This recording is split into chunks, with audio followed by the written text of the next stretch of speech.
Tim Pengendalian Inflasi Daerah TPID Kota Jayapura melakukan sidak di pasar tradisional dan pasar modern yang ada di Kota Jayapura, Kamis 22 April 2021. Kepala Bank Indonesia perwakilan Papua Naik Tigor Sinaga mengatakan terdapat 3 lokasi yang TPID kunjungi, yakni di pasar tradisional Hamadi, Gudang Beras Bulog, dan Mall Jayapura. Dari 3 lokasi yang ada, disimpulkan kebutuhan bahan pokok selama Ramadan relatif stabil di Kota Jayapura. Dari pantauan di lapangan, harga telur, daging ayam, dan lainnya termasuk beras tetap stabil, hanya saja cabai merah keriting dan cabai rawit merah mengalami kenaikan harga. Untuk mengatasi hal ini, TPID Kota Jayapura berencana melakukan kerjasama antar daerah. TPID Kota Jayapura akan mendatangkan kebutuhan bahan pokok untuk memenuhi komoditas yang alami kenaikan harga. Pihaknya akan mendatangkan stok cabai di daerah sentra baik dari Sulawesi Selatan ataupun di Jawa Timur. Itu akan kita lakukan segera untuk menstabilkan harga komoditas tersebut di Kota Jayapura dan Papua secara umum. Pihaknya merasa optimis kenaikan sebagian komoditas ini akan aman dan bisa terpenuhi. Apalagi, kata dia, kenaikan harga yang ada hanya temporer karena disebabkan oleh iklim atau cuaca di Papua. Selain itu, stok bahan pokok seperti beras dan kebutuhan lainnya disampaikan tetap aman hingga kini. Kepala BI Papua mengatakan TPID Kota Jayapura menerapkan 4 koridor dalam menjaga stabilitas harga, yakni keterjangkauan harga, kecukupan pasokan, kelancaran, distribusi, dan komunikasi yang efektif.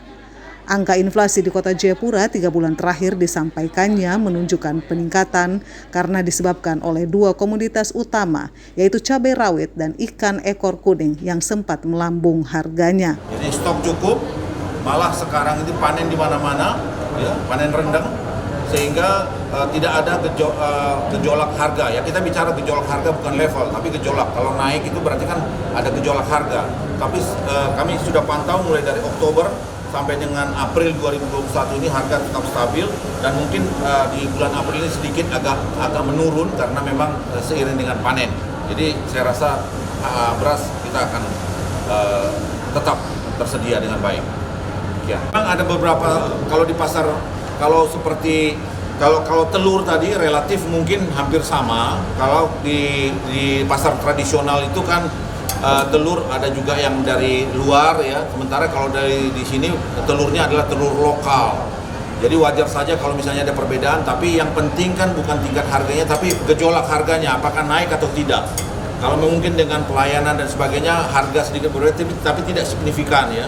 Nah, mungkin tadi memang sedikit yang kita lihat, karena kalau pasar modern ini kan menjual semuanya, dan kami melihat memang harga cabai merah keriting maupun cabai rawit di sini memang relatif lebih tinggi dibandingkan pasar tradisional. Nah, untuk itu memang kita akan melakukan operasi nanti untuk mendatangkan stok-stok itu dan kita sebarkan kepada retail modern maupun kepada pasar-pasar. Saya rasa itu.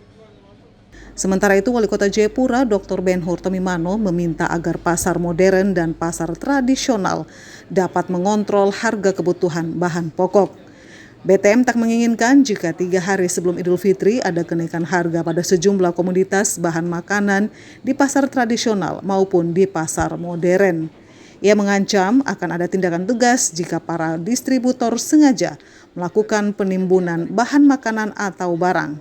TPID Kota Jayapura akan melakukan kerjasama dengan Satgas Pangan yang ada untuk melakukan operasi atau razia. Di Kota Jayapura supaya mengontrol harga, jangan sampai 3 hari menjelang Idul Fitri itu menaikkan harga.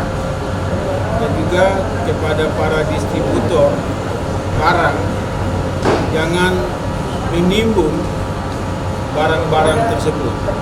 Kami akan bekerja sama dengan Satgas Pangan dari Polresta Kota Jayapura. Kita akan melakukan operasi. Kalau kedapatan ada distributor barang menimbun harga, nanti 3 hari menjelang Hari Raya Idul Fitri dinaikkan harga barang tersebut. Pemerintah terus akan mengontrol ketersediaan 9 bahan pokok dan juga kestabilan harga di pasar modern dan pasar muslim. Tim Liputan mengabarkan.